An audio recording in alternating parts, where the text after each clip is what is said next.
Ser historiador es una profesión que requiere de agallas y de un nivel de comprensión y de inferencia bastante alto, pues el historiador es quien le da forma y sentido a los hechos. Además, este historiador es quien traslada las ideas a lugares. Es él quien analiza el material histórico del que dispone según sus creencias. Un historiador, por otra parte, no puede recurrir a otro mundo filosófico, pues sería un cobarde y cedería a una coartada ideológica. En este texto se explica que si se considerara a la historia como una operación, era como tratar de comprenderla como una relación entre un lugar, operaciones analíticas y la construcción de un texto. En otras palabras, como si la historia fuera nada más que un oficio, una disciplina y una literatura.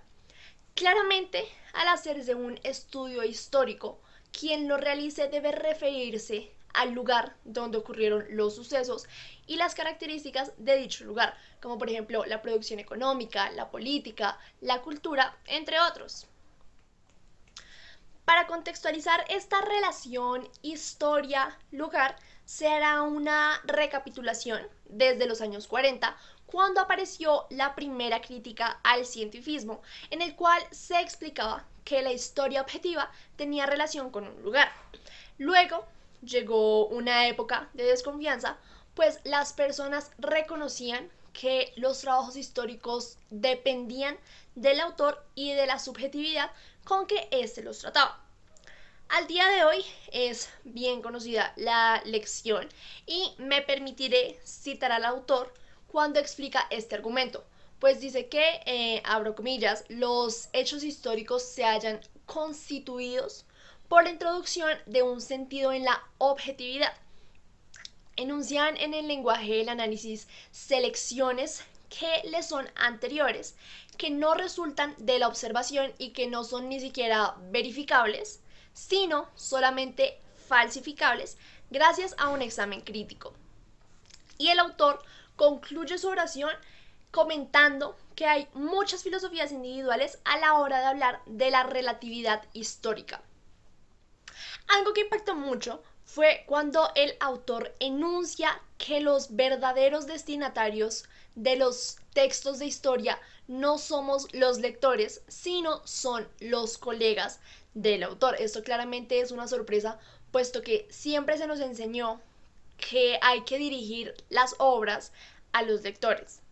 El escritor de este texto dice que no, los verdaderos destinatarios de los libros de historia son los colegas del autor, pues son estos quienes van a juzgar el libro o el texto según un punto de vista profesional y de acuerdo a ciertos criterios científicos de los cuales el público pues claramente carece. Según el resultado que den los compañeros frente a la obra propuesta, esta será tomada como un trabajo de valor o no. Si el escrito no es aceptado por el grupo de colegas, este no será tomado en cuenta como una obra historiográfica seria. Por otro lado, se nos explica que la historia siempre ha sido dependiente de la estructura de la sociedad. Esto se da porque si los autores quieren que sus textos sean leídos, deben acoplarse al hábitat en donde se encuentran. El ejemplo que nos da el autor es el de la Francia de los tiempos pasados, donde, y me permito citar textualmente, la existencia de pequeñas unidades sociales muy bien estructuradas definió los distintos niveles de la investigación. Sí es cierto que la organización de la historia se refiere a un lugar y a un tiempo. Esto se debe a sus técnicas de producción. Es claro que cada sociedad se piensa históricamente con los instrumentos que le son propios, pero no solo existen medios, la historia está bien influenciada por la técnica. Esto hace que la preferencia por la historia social sea bastante relativa. Para finalizar, el autor hace ciertas comparaciones con lo que hace un historiador y otros profesionales. Este explica que el biólogo, y cito textualmente al autor, descubre en la vida un lenguaje que habla antes de que aparezca un locutor. Un psicoanalista descubre en el discurso de la articulación de un deseo constituido de un modo diferente del que revela la conciencia. Y por último, el historiador, a diferencia de los dos anteriores, hace historia. Este artificializa la naturaleza, participa en el trabajo que convierte a la naturaleza en un medio ambiente y modifica, por lo tanto, la naturaleza del hombre. Sus técnicas lo sitúan precisamente en esta articulación. Cuando se realiza esto, el historiador encuentra la conexión entre la socialización de la naturaleza y la naturalización de las relaciones sociales. La articulación naturaleza-cultura. El historiador no trabaja en función del tiempo y tampoco trabaja en él como materia de análisis u objetivo específico. Se enfoca más en los objetivos físicos como lo son los papeles, las piedras, las imágenes o también los sonidos, que se distinguen de lo continuo o de lo percibido por la sociedad, manipulándolo así y convirtiéndolo en historia, pues por supuesto bajo sus propias reglas.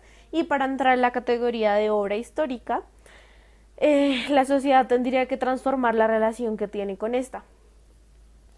Es decir, como una montaña se transforma en un paisaje, o también como la sociedad transforma una iglesia en un museo, depende del significado que se le dé. El historiador no solo traduce el lenguaje cultural en otro, sino que también lo recrea en producciones sociales y en objetivos de historia. El historiador modela, así como el poeta transforma un ruido en un mensaje. Ese también es uno de los ejemplos que nos da la lectura.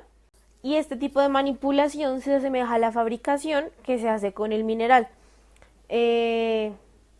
transformando primero materias primas en una información primaria, en productos estándar y también una información secundaria, quienes son transportadas de una región de la cultura, es decir, como las curiosidades de los archivos, las colecciones y a otra que vendría siendo la historia. Todo comienza reuniendo, apartando o clasificando los documentos repartidos de distintas formas. Esto se da gracias al instinto de querer recopilar, transcribir o fotocopiar dichos objetivos, cambiando a su vez el lugar y su condición. El historiador, lejos de aceptar los datos del mismo, los transforma y el origen de estos archivos modernos implica la combinación de un grupo, es decir, los eruditos y de ciertos lugares, los cuales son las bibliotecas, así como también de prácticas de recopilación, impresión y comunicación. Los eruditos se orientan desde finales del siglo XVI, motivados por totalizar las innumerables rarezas del producto de la trayectoria. Esto se da también por su innumerable curiosidad. Las bibliotecas del pasado también ejercían la función de colocar la erudición en un sistema de investigación, pero también se trataba de un sistema regional y por esta razón los momentos epistemológicos que se distinguen hoy en día en el interior del sistema generalizado se pueden mezclar estrechamente en el sistema regional de la erudición antigua. El tratado histórico se desarrolla dentro de la relación entre los polos extremos de toda la operación. Por una parte, la construcción de modelos y por otra, la asignación de una significabilidad a los resultados. Estos resultados obtenidos al finalizar las combinaciones informáticas entre el pasado y se partía de huellas, manuscritos, piezas, razas, entre otros, de números delimitados y se trata de borrar toda la diversidad y por el valor de esta totalización dependía de la cantidad de información acumulada. La historia ya no conservaba la función totalizadora que consistía en sustituir a la filosofía en el oficio de indicar el sentido de las cosas. También la historia interviene para realizar una experimentación y una crítica de modelos sociológicos, económicos, psicológicos o culturales. Se dice que también utiliza un instrumental prestado, ya que la historia se convierte en un lugar de control donde se ejercía la función de la clasificación. Y aquí se puede ver hasta dónde llegan los límites de significabilidad relativos en los modelos o ensayos. La historia también parece tener un objetivo fluctuante cuya determinación se debe debe menos a una decisión autónoma que a su interés y a su importancia para todas las ciencias. La representación no es histórica, sino cuando se fundamenta en el estatus social de las operaciones científicas y cuando se relaciona institucional y tecnológicamente con la práctica de la desviación de la cultura o modelos teóricos contemporáneos. No hay relato histórico donde no está explícita la relación con un cuerpo social y con una institución de saber. También necesita expresión. Debe formar un espacio de imagen. Incluso si dejamos de lado todo lo que implica el análisis estructural del discurso histórico, también debemos considerar el proceso de llevarnos de la práctica investigadora a la escritura. En lo que respecta al writing o la construcción de una escritura, conducimos de la práctica al texto. Así, bajo la concepción de H. E. Marrow, se hace la transición de lo impreciso a la investigación, lo que él menciona como servidumbre, porque la base del espacio de texto viene con una serie de distorsiones relacionadas con el procedimiento de análisis. Así se impone una ley contraria a las reglas de la práctica. La primera limitación del discurso es estipular cuál es el punto de partida de la realidad e incluso el punto de fuga de la investigación, mientras que la última parte en la actualidad de un sistema social y un sistema o institución conceptual específica es que se sigue el orden cronológico. El punto de partida es el sentido más antiguo. En lo referente a la base proporcionada por los acontecimientos parece ser contradicha por la conclusión, ya sea del libro o del artículo que se esté tratando. Mientras que la investigación es interminable, el texto debe tener un fin, y esta estructura de conclusión remonta hasta la introducción. Así pues, el texto se presenta como una arquitectura estable de elementos, de reglas y de conceptos históricos que forman sistema entre ellos, y cuya coherencia depende de una unidad designada por el nombre propio del autor. La escritura vuelve presente y representa lo que la práctica capta como su límite, como excepción o como diferencia, ya bien dicho el pasado. La existencia de espejos de la historia oculta su relación con prácticas que ya no son históricas sino políticas y económicas, pero al servirse de un pasado para negar el presente que están repitiendo, ponen aparte algo extraño a las relaciones sociales actuales. Sus reflejos evocan una imagen del pasado que puede contarse con mitos que invierten las conductas del trabajo y toman su lugar. La historiografía, asimismo, es una práctica social que fija a su lector un lugar bien determinado al redistribuir el espacio de las referencias simbólicas, imponiendo así una enseñanza. Es como lo plantea el autor, didáctica y magistral. Actuando en dos escenarios, tiene la ambigüedad de hacer historia y al mismo tiempo de contar historias, es decir, de imponer las coacciones de un poder y de proporcionar soluciones o evasivas. El discurso se sitúa fuera de la experiencia que lo acredita, se disocia del tiempo que pasa para proporcionarnos modelos en un posible cuadro real del tiempo pasado. Los resultados de la investigación se exponen según un orden cronológico. Sin embargo, en los últimos tiempos se ha venido manejando la condición de un tiempo discursivo. El discurso avanza más o menos a prisa, se retarda o se precipita. Esta posición se puede encontrar bajo diversas formas. La primera es volver compatibles los contrarios. Se puede decir hace buen tiempo o no hace buen tiempo. Estas dos proposiciones no pueden ser mantenidas a la vez, sino solamente la una u la otra. Por el contrario, si introducimos la diferencia de tiempo de manera que transformemos las dos proposiciones en ayer hacía buen tiempo y hoy no hace buen tiempo, es legítimo mantener al mismo tiempo una y otra. La segunda es la condición que hace posible la división en periodos. La cronología proyecta sobre el texto la imagen invertida del tiempo que va en la investigación, va del presente al pasado, sigue las huellas al revés. Si indica una ambivalencia del tiempo, es porque ha planteado antes el problema de un recomienzo. De este modo, la ausencia que da comienzo a toda literatura invierte y permite la manera de llenar el relato de sentido y de fijar en el discurso un lugar para el destinatario. Los dos se deben combinar. El relato, por otro lado, no dice lo que supone, porque tiene como objetivo dar lugar a un trabajo.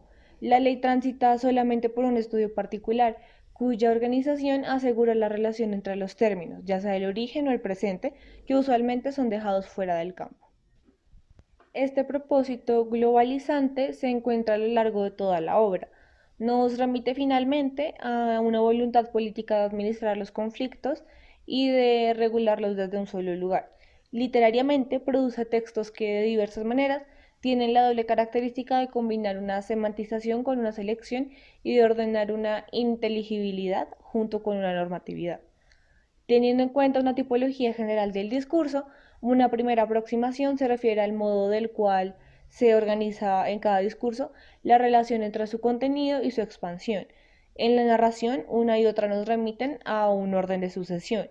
En el discurso lógico, el contenido está definido por el estadio de la verdad que se puede asignar a los enunciados. Implica entre ellos relaciones silogísticas que determinan el modo de la exposición.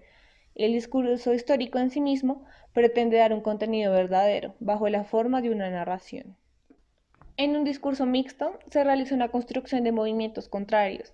La narrativa hace que sus contenidos extiendan su expansión de los modelos de acrónimos a las crónicas, de la doctrina a la expresión de tipos narrativos. A su vez, la semántica del material permite transferir los elementos originales a la composición de la cadena sintáctica y secuencia de la oración. Una señal de esta mixtura es la presencia continua de la metáfora. También en la historiografía se presenta un desdoblamiento, puesto que el texto que se plantea comprende a su otro, se organiza como un foliado, una mitad, y se apoya sobre otra para poder decir lo que significa la otra sin saberlo. Es necesario resaltar la relación entre el discurso y el hecho. Desde esta perspectiva, los eventos se separan por lo que son comprensibles. La primera condición es la organización del discurso. La segunda proporciona una serie de narrativas importantes que están destinadas a formar el significante del elemento. En resumen, el primero articula, el segundo deletrea. Encontramos otra paradoja de la historia. La escritura hace entrar en escena a una población de muertos, ya sean personajes, mentalidades o precios. Lo que ha proliferado en el discurso histórico son aquellos elementos que lo único que se puede hacer debajo es exhibir, y el enunciado que se acerca lo más posible a la exhibición llega a su límite. El sistema de significación crece desproporcionadamente a lo largo de esta costa indicativa con estos nombres propios, como si la ausencia de la que trata lo hiciera tender a mostrar y tender a reemplazar el lado significativo. Pero hay muchas otras pistas: el papel de los mapas, los números o los diagramas, la importancia de las vistas panorámicas y las conclusiones resumidas, los paisajes que aparecen en todo el libro, entre otros, son elementos completamente desconocidos en los trabajos de sociología o física. La escritura habla del pasado para enterrarlo. Aquí el lenguaje tiene por función introducir en el decir lo que ya no se hace. El lenguaje permite a una práctica situarse con respecto a su otro, el pasado. Aquí además del destino, la posibilidad de la ciencia objetiva, hay otras cosas en riesgo, lo que no es de extrañar. En la medida en que nuestra relación con el lenguaje siempre es la relación con el pasado, el discurso histórico es el representante privilegiado de la ciencia del sujeto en una jurisdicción constituyente, pero en el contexto del escenario gráfico de la relación. Las instituciones. Es así como entonces las instituciones sociales mantienen su lenguaje.